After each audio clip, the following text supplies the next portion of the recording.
Hi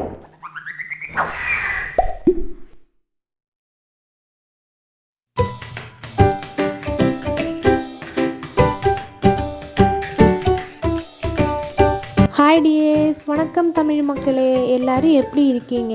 இன்றைக்கி Oreo பிஸ்கட்டில் எப்படி cake பண்ணுறதுன்னு பார்க்கலாங்க. அதுக்காக நான் இங்கே 2 ஓரியோ பிஸ்கட் பேக்கெட் எடுத்துருக்கேன். இது பெரிய பேக்கெட்டு.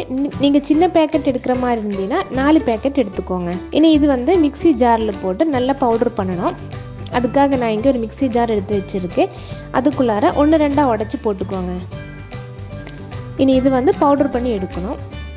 இங்கே பவுடர் பண்ணி கொண்டு வந்தாச்சு. இனி அதுக்குள்ளார 1/2 tablespoon baking powder, 1/2 cup பால், இதுவுமே நல்லா நம்ம பிளெண்ட் பண்ணி எடுக்கணும். இதான் இங்கே நான் அரைச்சி கொண்டு வந்தாச்சு. இனி இது எண்ணெய் தடவைய ஒரு கேக் டின்னில் நம்ம பேட்டரை ஊற்றிக்கோங்க. ஏர் பபிள்ஸ் போகிறதுக்காக கொஞ்சம் டேப் பண்ணி கொடுத்துடுங்க. நான் இங்கே குக்கரில் தான் கேக் பேக் பண்ண போகிறேன். சூடான குக்கரில் ஒரு ட்ரே ஒன்று இறக்கி வச்சதுக்கப்புறம் நம்ம எடுத்து வச்சுருக்கிற கேக் டின் இதுக்குள்ளார வச்சுக்கோங்க. நான் இங்கே பெரிய குக்கர் எடுத்துருக்கனால எனக்கு 1/2 மணி நேரம் தேவைப்பட்டுச்சு.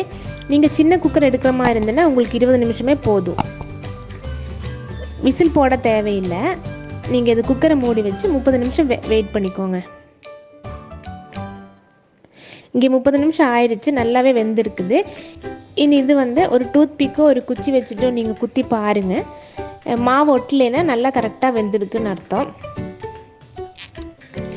இது உடனே எடுத்து கட் பண்ணக்கூடாது. சூடு ஆறுனதுக்கப்புறம் தான் எடுத்து கட் பண்ணணும். இங்கே சூடு ஆறிடுச்சு, நம்ம கட் பண்ணி பார்க்கலாம்.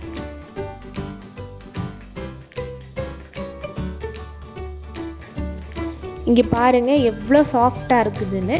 நீங்களும் உங்கள் வீட்டில் செஞ்சு பாருங்கள். உங்கள் குழந்தைகளுக்கு செஞ்சு கொடுங்க, கண்டிப்பாக அவங்களுக்கு பிடிக்கும்.